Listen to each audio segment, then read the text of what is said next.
It was November 2015, a day in November 2015.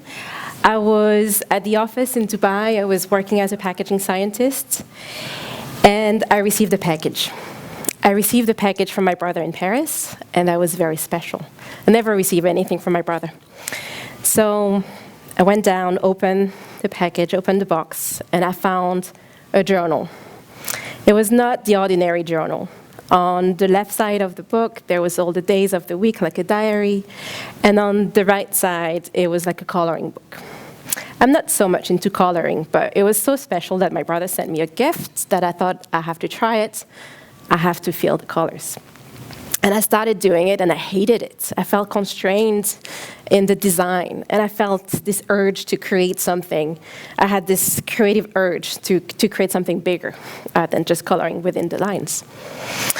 And this is how it looked like after a few months. And it looks okay, but I found out my life was actually boring. I was drawing the same things over and over. I was worrying about things that I shouldn't be worried about. And I knew that my life was boring. I knew that I wasn't happy. I knew I was coloring the lines of a coloring book that I didn't choose. But I didn't know what to do. And when I saw that, it was there in my face. I couldn't ignore it anymore. And I thought, okay, I need to do something about it. But what should I do? I knew I wanted more meaning in my life, but I didn't know what it was. And because I'm a scientist and a packaging scientist, we use design thinking and we do experiments as part of the work. So I thought I would do an experiment with myself. And this is kind of how it looks like as a prototype. You test, you learn, you design, you iterate. So I thought I could do that with myself. So I'm going to share with you a few examples of what happened when I did that. I decided to say yes to opportunities that would come my way, and also to say yes to all the ideas that I had in my mind that I always said no to. The first one was a friend who said, Deborah, I like your drawings. I have this book that I'm working on, and I'd like to have your drawings in my book. Could we collaborate? I said, sure. I said, yes, right. I was on my journey. And we worked together. I gave him the drawings. And after 2 weeks, I don't hear anything from him anymore. And I realized the book is out. It's on Amazon. My name is not on it. And I don't hear from this friend ever again. I was like, okay, great. Great experiment.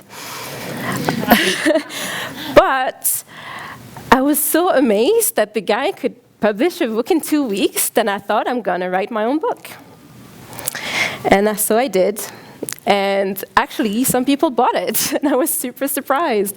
The book is actually about how to be a prototype of your own life. So I figured I could use the book for myself as well. And it happened. So that was quite cool. Then, because I was working on my journal, and every week I would put on Facebook my little drawings of my life, my boring life, I got some attention. And one day, so that's how I put together how it looks like, parts of it. And there's this guy in my network. I met him at a conference in the US, and he sends me a note, Deborah, I saw your journal, it's amazing, why don't we collaborate? And I'm careful, but why don't we collaborate and do a workshop together in the US about journaling? And of course I said yes, and it happened, and it was fun.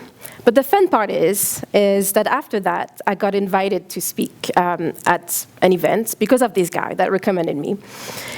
And so, Deborah, would you like to speak at an event? I said, yes. I had no clue what I would talk about. And then I realized that I was the opening speaker of the opening week of this event, is this new place in Dubai. And I was the opening speaker. The press would be there. There'd be 100 people. And I had no clue what I would talk about. But I said yes. And I did it, and it was fun. And then, after the talk, a few people came to me and said, Deborah, I would like to stay in touch. So we created this little WhatsApp group, and we called it the Creative Bunch. And then after a few weeks, it was 20 people, so I thought, okay, let's organize it a little bit. Let's do a logo, a prototype logo. Let's do like a form so people can sign in, and maybe an Instagram page so people can know about each other in the group. And just a few months ago, this group celebrated their 1-year anniversary. It's 100 people in Dubai. There's a sticker with the logo that I prototype. And these guys, they come together, they do workshops together, they even have business opportunities together, and they're also making friends. So what started as just doing drawings in my journal actually happened to create a community. Now, the last example that I want to share with you is very dear to my heart because it was the trigger to a big change in my life. For years and years, maybe 4 years, I had this idea, and I always said no to myself too.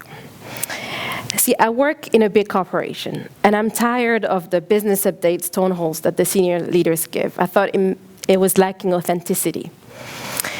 And I knew we had employees, associates that had incredible stories to share, and I wanted to give them a platform to share them. And I always told myself, oh, you're a packaging scientist, you wouldn't know how to do that, or you don't have any budget, so it won't happen. Or you don't have the time, so it's never going to happen. But because it was my year of yes, and because I was prototyping myself, I thought, okay, now no excuses anymore. I have to make it happen. And I already had identified my speaker 2 years prior, so really no excuse. My first speaker, Dimitri, born in Russia, but factory team leader in Dubai in a chocolate factory, grew up in Russia. And from 7 years old to 21, he was an acrobat in a circus. And then he decided to settle and not take over the circus from his parents and entered manufacturing. And we shared his story of performance in a show, performance at work, and what could he share from his learnings to the rest of the employees. And I made it on my birthday, because why not? You know, I've been waiting for this day for so long, so it was actually my birthday. I was quite happy, as you can see. But as everything in this story is, there's a surprise. And the surprise was, a couple of weeks after this event, I was already, I was happy. I was like, my life is done. I've done what I wanted to do. But a couple of weeks after, I got a message from one of the senior directors that was in the room that day, Deborah. I have this guy in my network. I think he's going to be a great speaker for your event, and we have to get him. Sure. And he's going to be flying from Thailand to South Africa very soon with a stopover in Dubai. So, we should do it, it's like in 6 weeks. Sure. Deborah, by the way, this guy is Christo Brand. He was the prison guard of Nelson Mandela.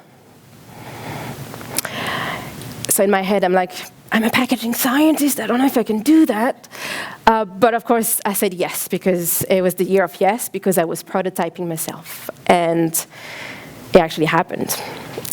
Christo Brand came to our factory and talked to 200 factory associates. He talked about resilience and hope in a moment very special in the factory, because the factory was closing down. It was closing down in the next 6 months, and we really wanted to give that message to the factory associates. So after that, I was like, there's no way I'm a packaging scientist. I can do way better than a chocolate box. And as much as I love chocolates, I thought I was wasting my potential in that job, and I had bigger things to do in life. And I called my mom, and I told her, Mom, I'm coming out. I'm not a packaging scientist. It was July 12th, 2016, 17, and my life started then. I got the bottle of champagne out of the fridge, couldn't sleep for a few nights because I still didn't know what I would do.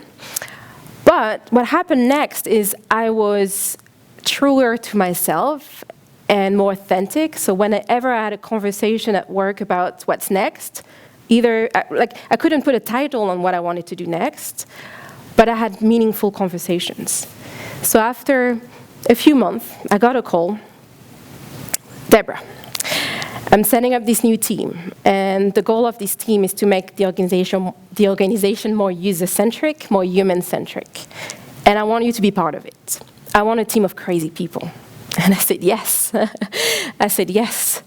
And my job now really is, as a community manager inside this big organization, is to drive empathy, is to encourage employees to be more human-centric, whether it's in the processes that we design, in the products or the services.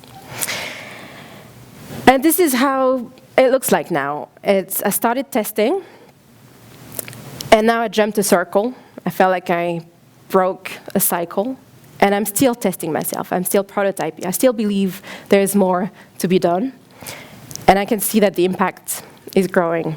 The impact I have is growing every time. Now, that was my story. Now it's your turn to do a bit of work. I want you to take your phones out of your pockets, or a pen and paper, and list 5 things you wish you had done, things you want to do, things you were told you couldn't do.